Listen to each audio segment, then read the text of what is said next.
नमस्कार, स्वप्नास किचनमध्ये तुम्हा सर्वांचे स्वागत आहे। आजची आपली स्पेशल रेसिपी आहे। आपण ज्यावेळेस थंडीच्या दिवसांमध्ये हाडांमध्ये आपल्याला दुखायला चालू होते, सांधे दुखतात, त्यावेळेस आपल्याला काहीतरी असं एनर्जेटिक खायला हवं। दिवसातून एक तरी अशा पद्धतीचा लाडू खायला हवा। आज आपण इतर रेसिपीमध्ये डिंकाचे लाडू बनवणार आहे। डिंक सोबतच आपण याच्यामध्ये भरपूर सारे ड्रायफ्रुट्स वगैरे वापरलेले आहेत। सोबतच आपण या लाडूमध्ये गुळाचा किंवा साखरेचा अजिबात वापर केलेला नाही। भरपूर सारे इथं लाडू बनवून तयार होतात आणि अचूक प्रमाण आहे इथं लाडू बनवण्याचं। परफेक्ट अशा प्रमाणामध्ये इथं मी लाडू बनवण्याची रेसिपी तुमच्याबरोबर शेअर करत आहे। अजिबात लाडू तुमचे बनवताना चुकणार नाहीत किंवा ड्राय होणार नाहीत। इथं मी आता तुम्हाला दाखवत आहे व्हिडिओमध्ये अशा पद्धतीचे लाडू आपले बनवून तयार होतात। याच्यामध्ये गुळाचा वापर केलेलाच नाहीये, तरी पण इथं खूप टेस्टी होतात, चवीला गोडसर असे होतात। आता याच्यामध्ये आपण खजूरचा वापर केलेला आहे। खजूर बारीक करून आपण या लाडूमध्ये वापरलेले आहे आणि अतिशय खुसखुशीत असे हे लाडू बनतात। प्रेग्नन्सीमध्ये तसेच डिलिव्हरी नंतर ही हाडांमध्ये कॅल्शियमची खूप गरज असते, त्यावेळेस असे लाडू खाण्यास अतिशय शरीरासाठी उपयुक्त असतात। आता साहित्यामध्ये आपण घेतलेला आहे, आता वजनी मापी मी तुम्हाला इथे सांगणार आहे। पहिल्यांदा तर आपण इथं हा डिंक घेतलेला आहे, 200 ग्रॅम डिंक आहे आणि अतिशय बारीक आहे, त्यामुळे तळल्यानंतर आपल्याला झटपट तळता येईल, त्यात कठीणपणा राहणार नाही अशा पद्धतीचा एकदम बारीक डिंक आपण इथं घेतलेला आहे। आणि सोबतच आपण इथं आता साखर किंवा गूळ वापरणारच नाही, त्यामुळे खजूर घेतलेला आहे। इथं मी 500 ग्रॅम म्हणजे अर्धा किलो खजूर घेतलेले आहे। तुम्हाला गोड जास्त आवडत असेल तर तुम्ही थोडी जास्त खजूर घेऊ शकता। आता इथं मखाणे घेतलेले आहेत आपण, इथं मखाणे साधारणतः 50 ग्रॅम आहेत। 50 ग्रॅम मखाणे पुरेसे होतात। आता इथं खारीक मी फोडून घेतलेली आहे, 100 ग्रॅम इथं खारीक अशा पद्धतीने फोडून घेतलेले आहेत। फोडून त्याच्यातील बिया बाजूला करून घेतलेले आहेत। आता याच्यामध्ये आपल्याला खोबरंही वापरायचं आहे। खोबरं मी किसून घेतलेलं आहे। इथं आपण 150 ग्रॅम खोबरं घेतलेले आहेत, म्हणजे वजनी आपण बघायला गेलं तर ज्या वाट्या असतात खोबऱ्याच्या 3 वाट्या घेतलेल्या आहेत। तीळ इथं मी 100 ग्रॅम घेतलेले आहेत। तीळ खूप महत्वाचे असतात, कॅल्शियमचा भरपूर प्रमाण तिळामध्ये असतं। खसखस 1 मोठा चमचा घेतलेला आहे आणि इथं आपण सुंठ पावडर घेतलेले आहे, 1 चमचा सुंठ पावडर आपण इथं वापरणार आहे। सुंठ पावडर सर्दीसाठी खूप उपयुक्त असते। आता इथं वेलची पावडर घेतलेली आहे 1 चमचा। ड्रायफ्रुट्स मध्ये आपण इथं फक्त बदाम आणि काजू वापरणार आहे। तुमच्याकडे जे अवेलेबल असतील ड्रायफ्रुट्स ते तुम्ही वापरू शकता। आता इथं मी वजनी मापानं ड्रायफ्रुट्स घेतलेले आहेत, 150 ग्रॅम काजू घेतलेले आहेत आणि 100 ग्रॅम इथं बदाम घेतलेले आहेत। काजू आणि बदाम मी इथं खलबत्त्यामध्ये बारीक चेचून घेतलेले आहेत। मिक्सरमध्ये पेस्ट केली तर अगदी पावडर होते, म्हणून असे थोडे मोठेसर जाडसर असे खलबत्त्यामध्ये चेचून घेतलेले आहेत। आता इथं जे आपण खजूर घेतलेले आहे त्याच्यातील बिया नाहीतच, म्हणजे सीडलेस खजूर वापरलेली आहे। आता ती मिक्सरमध्ये अशी फिरवून घ्यायची, म्हणजे त्याची पेस्ट होते बारीकशी। जर खजूर तुम्ही बिया असलेली वापरत असाल तर पहिल्यांदा त्याच्यातील बिया बाजूला करून घ्यायच्या आणि मगच आपण मिक्सरला बारीक करून घ्यायची। आता इथं जाड कढई ठेवलेली आहे मी, जेणेकरून जे आपण साहित्य भाजून घेणार आहे ते अजिबात जळायला नको, करपायला नको, म्हणून इथं मी मोठी जाड कढई वापरलेली आहे। आता याच्यामध्ये पहिल्यांदा तर आपण खोबरं भाजून घेणार आहे। अगदी लो मीडियम गॅस फ्लेमवरतीच आपण इथं खोबरं भाजून घेत आहे। इथं लाडूमध्ये आपण जे सगळं साहित्य वापरणार आहे ते भाजूनच वापरायचं आहे, त्यामुळेच लाडू जास्त दिवस टिकतात।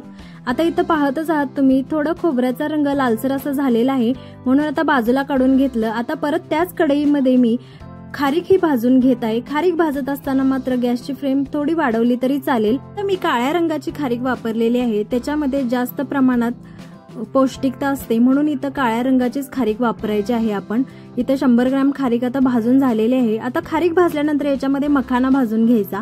मखाना भाजण्यासाठीही आपल्याला थोडा जास्त वेळ लागतो, म्हणजे असं खुसखुशीत कुरकुरीत झाला पाहिजे मखाना, अशा पद्धतीनं भाजून घ्यायचा आहे, जेणेकरून मिक्सरमध्ये फिरवून घेताना तो पटकन बारीक झाला पाहिजे। नंतर याच्यामध्ये मी तीळ भाजून घेत आहे। तीळ भाजण्यासाठी तर अजिबात वेळ लागतच नाही, कसा बसा 1 मिनिटामध्ये तीळ भाजून होतात। गॅस बंद केला तरी चालेल तीळ भाजताना, नाहीतर ते पटकन असं अंगावरती उडतात तीळ। आता हे सगळं साहित्य आपण कोरडंच भाजून घेतलेलं आहे। परत आता त्याच कढईमध्ये मी भरपूर सारं तूप घातलेलं आहे, साधारणतः 1 वाटी इथं मी तूप घालून घेतलेलं आहे। त्याच्यामध्ये आपल्याला इथं डिंक तळून घ्यायचं आहे। डिंक अगदी कुरकुरीत होईपर्यंत आपल्याला तळून घ्यायचं आहे। गॅसची फ्लेम लो टू मिडियमच ठेवायची, हाय फ्लेमवरती नाही करायचं, नाहीतर पूर्ण असा धूर सुटतो तुपातून।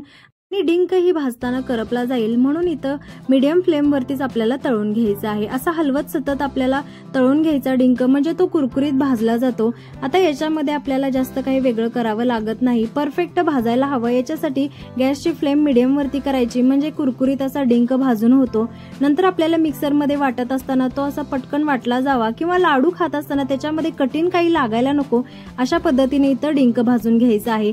आता मी डिंक भाजून घेतलेला आहे। राहिलेल्या तुपामध्ये मी इथं आता ड्रायफ्रुट्स घेतलेले आहेत, तेही भाजूनच घेत आहे मी इथं। पहिल्यांदा तर बदाम टाकलेले आहेत, त्याच्यानंतर आपण त्याच्यामध्येच इथं काजूही टाकून घेतलेले आहेत। काजू आणि बदाम आपल्याला तुपामध्येच भाजून घ्यायचे आहेत, अगदी थोड्या तुपामध्ये परतून घ्यायचे आहेत। नंतर याच्यामध्ये आपण खसखस वापरलेली आहे, खसखस तुम्ही जास्तही वापरू शकता। आता माझ्याकडे एक मोठा चमचा आहे, त्यामुळे मी एवढीच वापरलेली आहे, तुम्ही याचं प्रमाण वाढवूही शकता। लाडूमध्ये खसखस खूप टेस्टी लागते। आता परत इथं मी तूप घेतलेलं आहे, परत आपल्याला या तुपामध्येच जे आपण खजूर घेतलेले आहे बारीक पेस्ट करून तीही भाजून घ्यायची आहे। इथं थोडं जास्त तूप लागतं खजूर भाजण्यासाठी। आता लाडू थोडे जास्त दिवस टिकण्यासाठी आपल्याला ही प्रोसिजर खूप महत्त्वाची आहे, आणि याच्यामुळे खजूर थोडी मऊ होते आणि तुपट असा तेलकटपणा येतो खजूरला, म्हणून इथं तुपामध्ये भाजून घ्यायची। जर तुम्हाला हे त्रासदायक वाटत असेल तर तुम्ही आहे असेच खजूर मिक्सरला वाटून बारीक करून घेऊ शकता आणि तशीच लाडवामध्ये वापरू शकता। आता इथं तुपामध्ये अशा पद्धतीने भाजून घ्यायची खजूर। थोडं चिकटपणा असतो खजूरला, त्यामुळे ती पटकन अशी भाजली जात नाही, थोडा वेळ जास्त लागतो। साधारणतः आपल्याला इथं 5 ते 7 मिनिटं सतत परतत इथं खजूर भाजून घ्यायची आहे। नंतर गॅसची फ्लेम मी बंद केलेली आहे। थंड होईपर्यंत आपण जे बाकीचे सर्व साहित्य भाजून घेतलेलं आहे ते थंड झालेलं आहे, ते मिक्सरमध्ये वाटून घ्यायचं। आता खोबरं थोडंसं जाडसरच वाटून घेतलेलं आहे। मखानाही अगदी सहजरित्या इथं बारीक होतो मिक्सरमध्ये, आपण भाजून घेतलेला आहे त्यामुळे तो ऑलरेडी कुरकुरीत झालेला आहे, म्हणून इथं पटकन बारीक होतो। आता इथं आपण जो डिंक भाजून घेतलेला आहे तोही अशा पद्धतीनं अगदी रवाळ असा बारीक होतो, अगदी बारीक पेस्ट होत नाही, असा रवाळसरच डिंक तयार होतो। नंतर आपण जे खारीक भाजून घेतलेली त्याची अशी बारीक पेस्ट होते। जर तुम्ही भाजून नाही घेतली तर खारीक बारीक व्हायला खूप दमवते, म्हणजे वेळ लागतो बारीक होण्यासाठी, पटकन बारीक होत नाही, म्हणून इथं भाजूनच घेतलेले आहे। आता याच्यामध्ये मी जे भाजून घेतलेले तीळ आहेत तेही घातलेले आहेत, सोबतच आपण जी वेलची पावडर करून घेतलेली तेही वापरलेली आहे, सुंठ पावडर मी येतच वापरलेली आहे। ड्रायफ्रुट्स मध्ये हे सगळं आपण साहित्य एकत्र मिक्स करून घ्यायचं। आता अतिशय सोपे आहेत बनवायला, याच्यामध्ये वेगळं काही आपल्याला करायला लागत नाही, परफेक्ट आपलं सगळं साहित्य भाजून घ्यावं लागतं आणि नंतर हे मिक्सरच्या भांड्यामध्ये बारीक करून घ्यावं लागतं। ड्रायफ्रुट्स अगदी बारीक करून घ्यायचे नाहीत, खलबत्त्यामध्ये चेचून घ्यायचे। आता हे जे सगळं साहित्य आहे ते चमच्याच्या मदतीने मी मिक्स करून घेत आहे।